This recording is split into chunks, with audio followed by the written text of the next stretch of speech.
Oh my gosh, this is so much more than I thought it was going to be. Hey everybody, Gears here.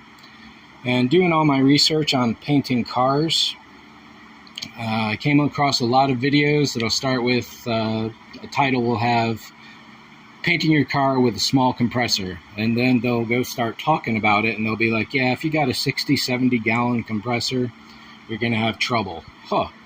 I was thinking I could probably get away with a 3 or 6 gallon little pancake compressor, but that was not the case.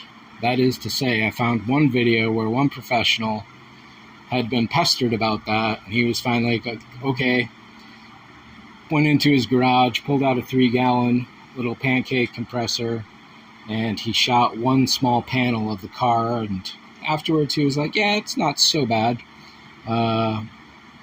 It can be done in small sections. So I guess the main problem is that you need the continuous airflow, otherwise you're working at low pressures. So one of the tricks that I'm going to have to be doing is riding the pressure regulator.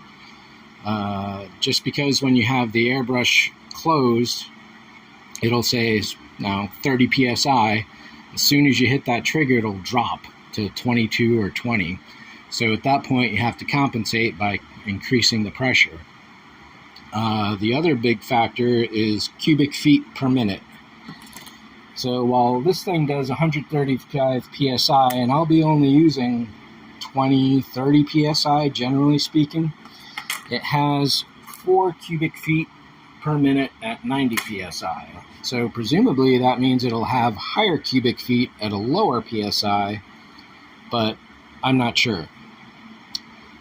Typically, apparently you need 6 or 7 cubic feet per minute, so I am going to have a little trouble doing this. However, the car would probably be impossible with a 1 or 2 cubic feet per minute. And if we look down here, you'll see that under tool compatibility chart, there we go. Down here it says HVLP spray gun, not compatible. High volume, low pressure is what HVLP. There are also low volume, low pressure spray guns. There are high transfer efficiency, HTE spray guns, and apparently generic. So what the heck generic is supposed to mean, I don't know. But I can get the LVP spray gun, which will compensate for this thing by putting out a better spray pattern. I guess it's the internal plumbing that really gets the extra volume out of it for whatever reason.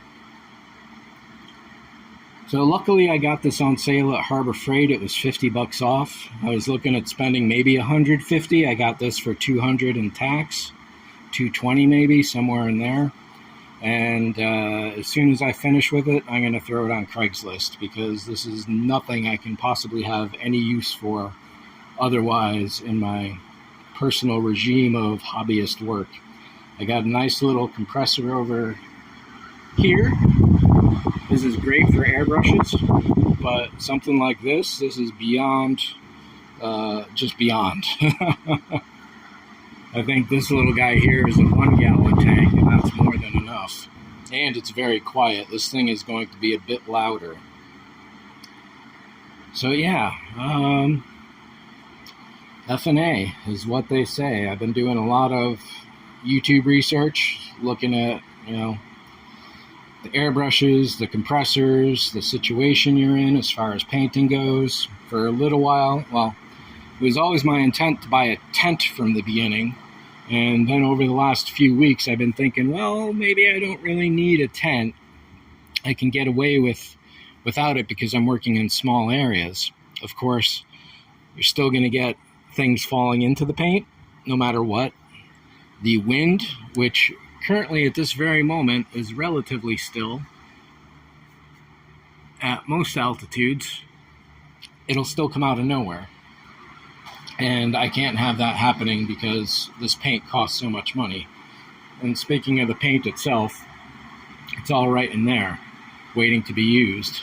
Hopefully its shelf life is at least a year, because This is already 8 months ago. I was thinking I was going to do this back in February, and it's already late August. So if this paint is dead, then so am I, because that's like $1,300 worth of paint right there, including thinner, primer, and all that stuff, the sealer as well. So, next to do. So I've got my air compressor. I need to get at least one, if not two, air guns. LVLP, low volume, low pressure, and an HVLP. The high pressure or the high volume, low pressure spray guns can work on this sort of thing, but you just got to work in smaller areas and it takes longer. So professional spray painters that do cars, apparently they're working with 100-gallon, if not higher, 400, 300-gallon tanks. Like I said initially in this video, 60 to 70 gallons is considered low if you're going to do it professionally. I'm not a professional, so I should be able to get away with this 20-gallon tank at 4 cubic feet per minute. That's it for this one. We'll unbox it on another day, closer to the event in a week or two, I guess, and go from there. Thanks for watching. See ya.